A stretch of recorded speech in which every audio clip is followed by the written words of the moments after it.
انسان کی تخلیق سے پہلے جنات کا اس دنیا میں رہن اور بسیرا تھا۔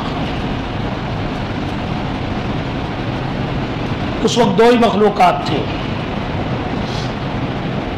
فرشتے اور جنات۔ ان میں سے ایک فرشتوں کے درمیان بھی موجود تھا اور وہ فرشتوں ہی کے ساتھ انہی کی طرح عبادت کیا کرتا تھا۔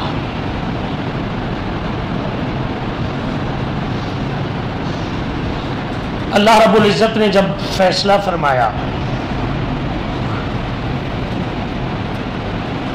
کہ خلافت ارضی کے لیے آدم کو پیدا کرنا ہے،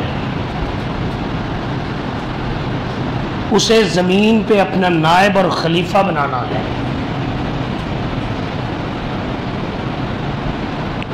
اور یہ بات بھی ذہن میں رہے کہ خلافت اور نیابت اس حد تک ہی ہوا کرتی ہے جس حد تک نائب اور خلیفہ میں استطاعت ہو،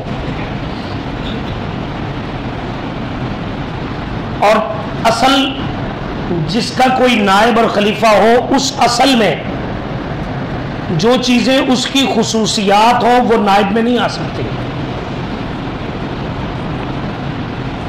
تو خلافت ارضی، زمین میں اللہ کا نائب ہونا، اس سے ذہن میں یہ نہ آئے کہ کہاں مخلوق اور کہاں خالق۔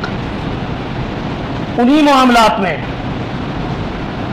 اسے ذمہ داری سونپنا مقصود تھی کہ جو معاملات آدم کے بس اور اختیار میں تھے۔ اپنے اس فیصلے کا اعلان اللہ نے فرشتوں کے سامنے فرمایا، وَإِذْ قَالَ رَبُّكَ لِلْمَلَائِكَةِ إِنِّي جَاعِلٌ فِي الْأَرْضِ خَلِيفَةً، میں زمین میں اپنا نائب بنانے والا ہوں۔ یہ اعلان رب نے فرشتوں کے سامنے فرمایا۔ مشورہ نہیں مانگا، رائے نہیں مانگی، اطلاع دی۔ خالق ہے، مالک ہے، بادشاہ حقیقی ہے، فرشتے اس کی مخلوق ہیں، اس کے تابع ہیں،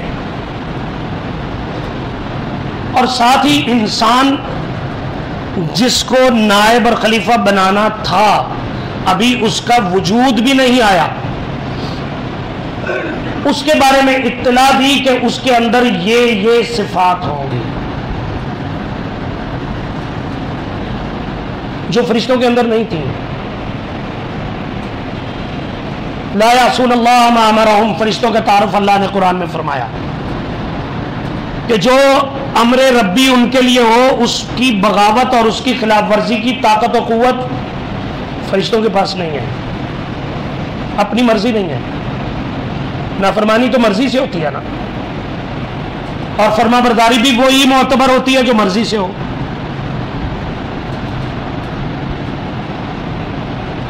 تو جب اللہ نے یہ اعلان فرما دیا اور ان کی صفات بتا دی کہ انسانوں کے اندر یہ قوت ہوگی جو فرشتوں میں نہیں، کہ اپنی پسند کی چیز کو حاصل کرنے کے لیے تگ و دو کرنا، جستجو،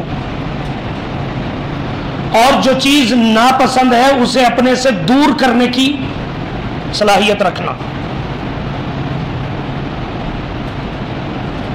قوت شہویہ اور قوت غضبیہ اسے نام دیا گیا۔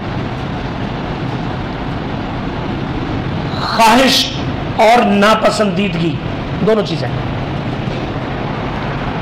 اب فرشتوں نے سمجھ لیا کہ جب یہ دونوں چیزیں ان کے اندر ہوں گی، ہر ایک انسان میں ہوگی، تو ظاہر ہے ہر ایک کی خواہش دوسرے کی خواہش سے ٹکرائے گی، سوچوں کا تصادم ہوگا، خواہشات کا تصادم ہوگا، پسند ناپسند کی لڑائی ہوگی، اور جب ایسا ہوگا تو پھر یقیناً ہر ایک اپنے آپ کو غلبہ دلانے کی کوشش کرے گا، اور جب کوشش کرے گا تو پھر معاملہ قتل و غارت گری تک جائے گا۔ یہ ساری چیزیں سوچ کر سمجھ کر فرشتوں نے کہا اتجعل فیہا من یفسد فیہا ویسفک الدماء، اللہ جی آپ ایک ایسا نائب بنانے لگے ہیں جس کے دم قدم سے زمین میں فساد برپا ہو جائے گا اور خون کی ندیاں بہہ جائیں گی.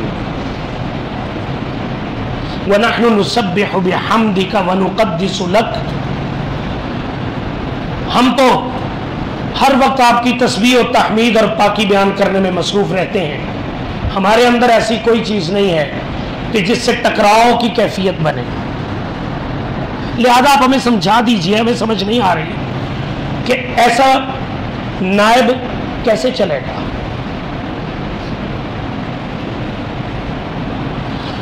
اللہ نے شاہانہ جواب دیا انی اعلم ما لا تعلمون. بحث نہیں ہے، جو حقیقتیں میرے علم میں ہیں وہ تمہارے علم میں نہیں ہیں. تم نے تو صرف فساد اور کچھ تو خون ہی دیکھا اور سمجھا نا، اس سے ہٹ کے حقائق ہیں.